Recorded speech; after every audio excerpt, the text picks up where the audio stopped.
You know, the older I get, the more I realize something. It's not the number of candles on the cake that scares people. It's losing control over the little things. Waking up one day and needing help to button a shirt, forgetting where you put your keys again, or worse, hearing your children talk about options like assisted living or nursing homes. I've seen it happen too many times, especially here in the US. And parts of Europe, good people, strong folks, slowly lose their grip on the very things that made them feel alive. But here's the thing, it doesn't have to be that way. There are small, simple habits, rooted in research and lived experience, that can help you stay independent longer than most folks believe. And today, I want to share 5 of them with you. Not just as advice, but as a kind of remark. Habit 1, daily movement, no matter how small. It always starts with the legs. I remember an old neighbor back in Michigan, Mr. Harold Jenkins, 82, a retired mailman. He used to say, when your legs go, everything else follows. At first, I didn't think much of it, but after watching him and many others go from walking every day to using a walker, then to being wheeled into a nursing home, I began to understand what he meant. Independence for many seniors starts with movement. But here's the twist. It doesn't have to be intense. You don't need to run marathons or go to fancy gyms. In fact, some of the most powerful routines involve nothing more than 10 to 15 minutes of light movement each day. That's it.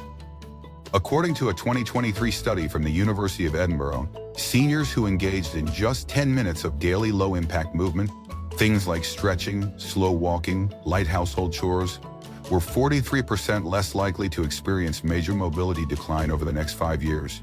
That's not a minor difference. That's the kind of difference that decides whether someone can keep making their morning tea or needs help to get out of bed. Let me tell you about Martha Klein. She's 77, living just outside Boston. 2 years ago, after a fall in her kitchen, her son insisted she stop living alone.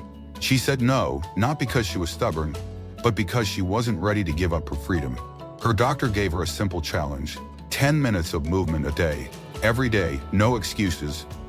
So Martha started small. She stood up during TV commercials and marched in place. She used canned goods as light weights while standing at the kitchen counter. On warmer days, she'd walk to the end of the driveway and back. Nothing fancy. But here's what happened. After 6 months, her balance improved. Her legs felt stronger. Her energy came back. Most importantly, her confidence returned. Now I know what you might be thinking. Well, I've got arthritis, my back hurts, my knees are bad. I hear you. But movement isn't about pushing through pain. It's about consistency. Even rotating your ankles while seated or raising your arms overhead 5 times a day can make a difference. The goal isn't exercise like you did at 40. It's mobility. And mobility is the gateway to freedom. In Elderly Reflections, we talk a lot about elderly wisdom, the quiet knowledge that comes from lived experience.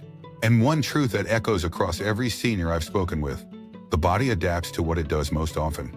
Sit too long and sitting becomes your default. Move a little each day and you give your muscles and your mind a message. I'm still here and I still want to move. Now let's not forget the emotional benefit. Seniors who move, even lightly, are far less likely to feel depressed or anxious. In fact, the National Institute on Aging found that seniors who incorporated daily movement were 36% less likely to experience symptoms of depression compared to those who remain sedentary. There's something powerful about doing even one thing for yourself each day. It brings back a sense of control. I once visited a memory care center in Oregon.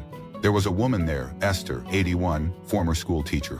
What struck me wasn't how sharp her mind still was. It was how fiercely she held onto her routine. Really, movement isn't just about muscles. It's about momentum. Once you stop, getting started again becomes the hardest part. That's why the habit matters more than the intensity. You could do leg lifts in bed, stretch your arms while brushing your teeth, or walk circles around your kitchen. It all counts.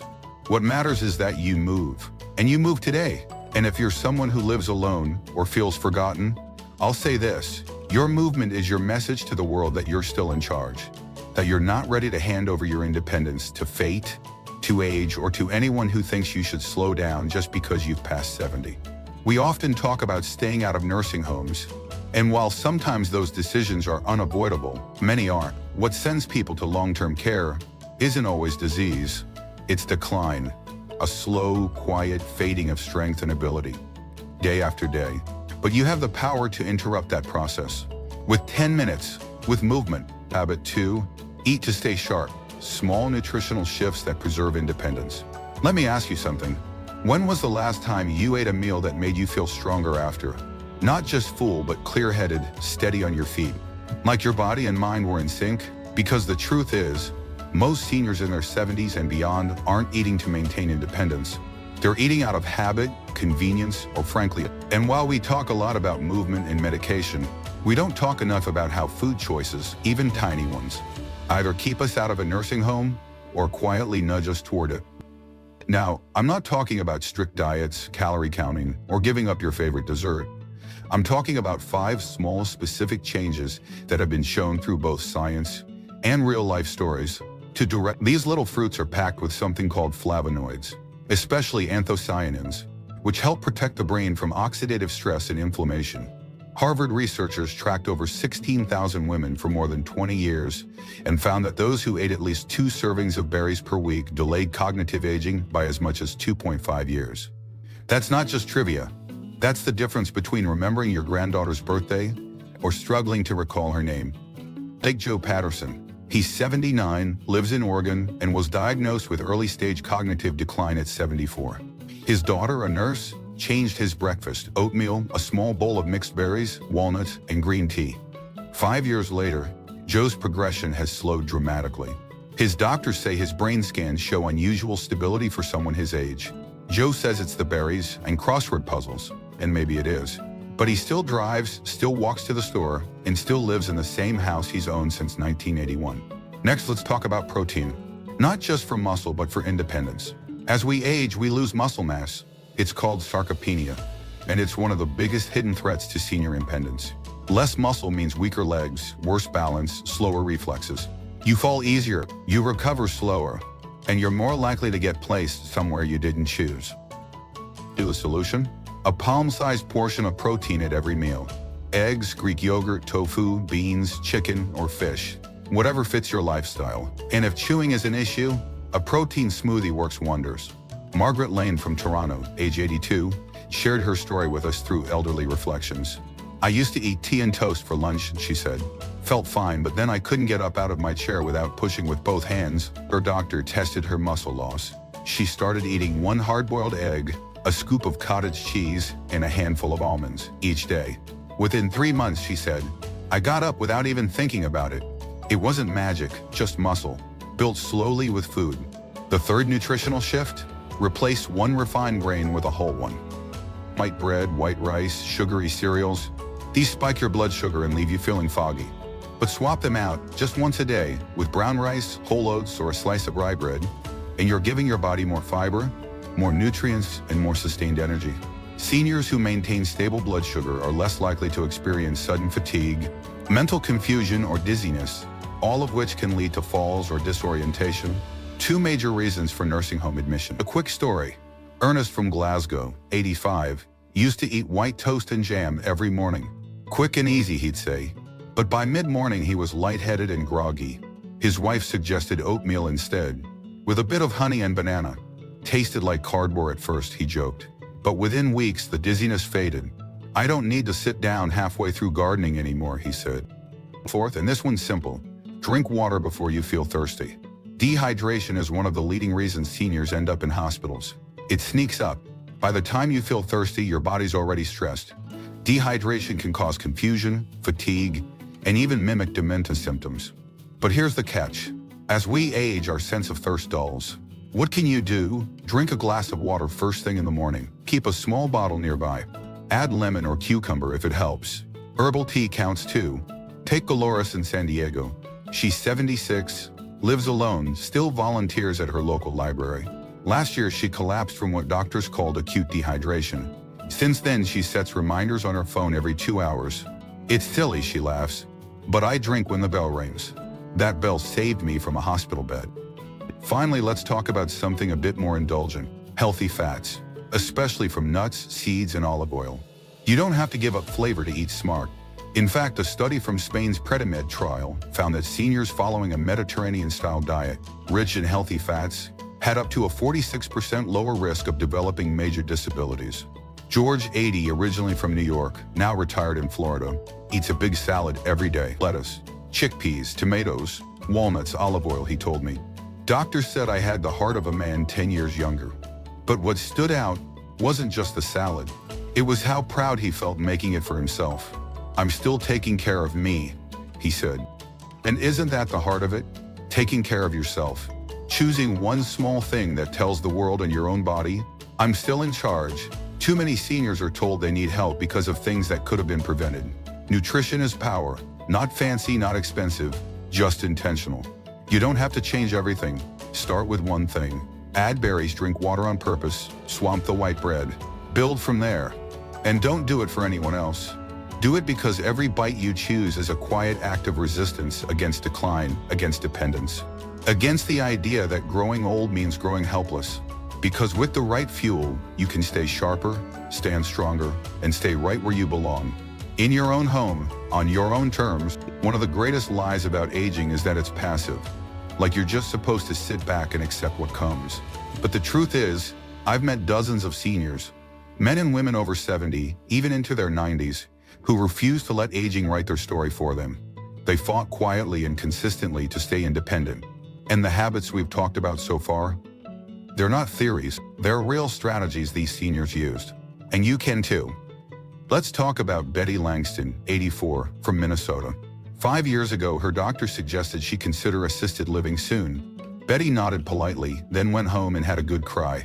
The thought of losing her kitchen, her garden, her cat, it felt like a slow goodbye to the life she loved.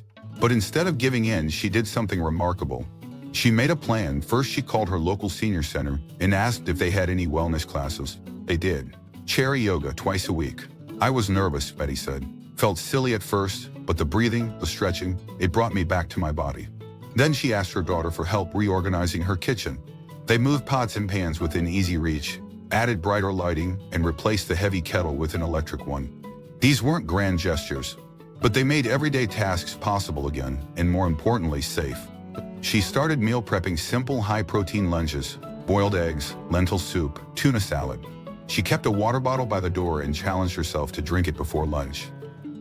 Within 6 months, her blood pressure improved. She felt steadier on her feet. She walked unassisted again. When her doctor followed up, he smiled and said, "Well, I guess assisted living will have to wait." Another story comes from James McCarthy, 78, in rural Ireland. After a minor stroke, James couldn't walk without a cane. "They told me I should move to a care home, especially being alone," he said. But James refused. Instead, he created a schedule. Morning, 15 minutes of stretching. Noon, a protein-packed lunch. Afternoon, a short walk with his neighbor's dog. Evening, puzzles or reading instead of falling asleep to the TV. But the real secret? Community. James joined a men's group. All seniors, some widowed, some recovering from surgeries. And they started sharing their staying independent tips over coffee. It wasn't just about health, James told me. It was about dignity. Having other men around me who were trying, like I was, that gave me strength. Then there's Teresa, 91, in California. She still lives alone, still tends her backyard tomatoes, and still does her own laundry. "Every time I bend down to pull a weed or pick up socks," she says, "I say to myself, one more day I get to do this." She eats fish twice a week, drinks lemon water every morning, and walks up and down her hallway during commercials. "The world expects you to fade," she says. I say, make them wait. Each of these seniors embodies what we call here at Elderly Reflections, elderly wisdom. It's not about being perfect, it's about being persistent. They didn't let pain stop them. They worked with their limitations instead of surrendering to them. They found small ways to hold on to their identity, and in doing so, they held on to their independence. What's the lesson? It's not too late. If you're 66 or 86, your body and brain still respond to small efforts. Done consistently, it doesn't take much. 10 minutes of movement, a glass of water, a bit more protein, a walk to the mailbox. A single choice repeated or still the author. Don't let a doctor or a form or someone younger than you decide what you're capable of. You've earned the right to live on your own terms. So now I ask you, what's your first small habit? What's one thing you can do today that your future self will thank you for? Because the path to independence isn't paved in giant leaps.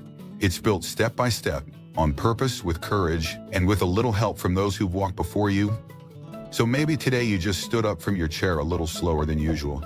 Maybe your memory slipped for a second. Maybe someone mentioned the word facility and it sent a chill down your spine. Don't panic, you're still here. And you still have choices. The truth is, staying out of a nursing home doesn't require luck. It requires intention. Small daily choices that tell your body and your mind, I'm not done yet. We've seen it again and again through elderly reflections. Seniors who fought back not with noise, but with quiet action, movement, nutrition, routine, connection. This isn't about fighting age, it's about honoring life on your terms. So here's what I want you to do. Pick one habit, just one, and do it tomorrow. Then the next day, then the day after that. Not because you're afraid of decline, but because you still believe in your strength. If this spoke to you, like and subscribe. Let us know in the comments, where are you watching from? And what's the habit you plan to start this week? Your life is still yours, and the best part may still be ahead.